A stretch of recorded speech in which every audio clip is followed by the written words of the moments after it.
ચોટીલા શહેર ઘણા સમયથી અલગ અલગ સમસ્યાથી ઘેરાયેલું છે, ત્યારે ફરી એકવાર સુખપરાના મહિલાઓ અને પુરુષો નગરપાલિકાએ પહોંચ્યા હતા.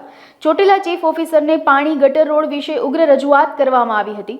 સુખપરામાં વર્ષો પહેલા ભૂગર્ભ ગટર તો થઈ છે, પણ હજી સુધી ભૂગર્ભ ગટરના કનેક્શન આપવામાં આવ્યા નથી. ભૂગર્ભ ગટરના કનેક્શન ન આપેલ હોવાથી બાથરૂમના પાણી રોડ ઉપર જવાથી શૌચાલય માટે લેડીઝોને દૂર સુધી જવું પડે છે. તેવા પ્રશ્નોની રજૂઆત મહિલાઓ દ્વારા કરવામાં આવી હતી. ઘરે ઘરે નળ કનેક્શન તો છે, પણ તેમાં પાણી આવતું નથી. આમ રોડ, ગટર અને પાણી ત્રણેય પ્રશ્નોથી સુખપરા ઘેરાયેલું છે. તો દરેક પ્રશ્નનો હલ થાય તેવી ચીફ ઓફિસરને રજૂઆત કરવામાં આવી હતી. ચીફ ઓફિસરને પૂછતા તેમણે જણાવ્યું હતું કે તેમની રજૂઆત સાંભળી અને સ્થળ ઉપર માણસો મોકલી તાત્કાલિક લોકોના પ્રશ્નોના હલ થાય તેવા પ્રયાસો કરીશું. સુખપરાના આજે 20 થી 25 માણસો ભૂગર્ભ ગટર કનેક્શન આપવા માટેની રજૂઆત અમને મળી છે, અને એમનો પ્રશ્ન એવો છે, ગટર નાખી દીધેલી છે પણ કનેક્શન આપ્યું નથી.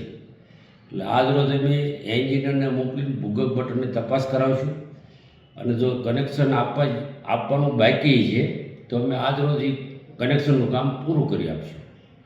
પછી પાણી વિશેની રજૂઆત હતી. પાણી વિશેની રજૂઆત હતી. નળ સે જલ યોજનામાં પાણી આપવાનું છે, પાણીની લાઈન નખાણી છે, તો અમને આ લોકો પ્રાદેશિક નિયામકવાળા ગ્રાન્ટ ફાળવે એટલે તરત અમે પાણીનું કનેક્શન પણ આપી દઈશું. સાહેબ, ભૂગર્ભ ગટર થઈને તો ઘણા વર્ષ થઈ ગયા, તો કેમ ત્યાં કનેક્શન બાકી રહ્યા છે? હવે એ આમાં શું છે, હું જે નવો આવ્યો છું, મારે જ મહિનો થયો છે, બરાબર, એટલે તપાસ કરી લઉં છું કેવા કારણસર રહી ગયું છે, અને એ નહીં રહીને આપણે ખાતરી આપીશું.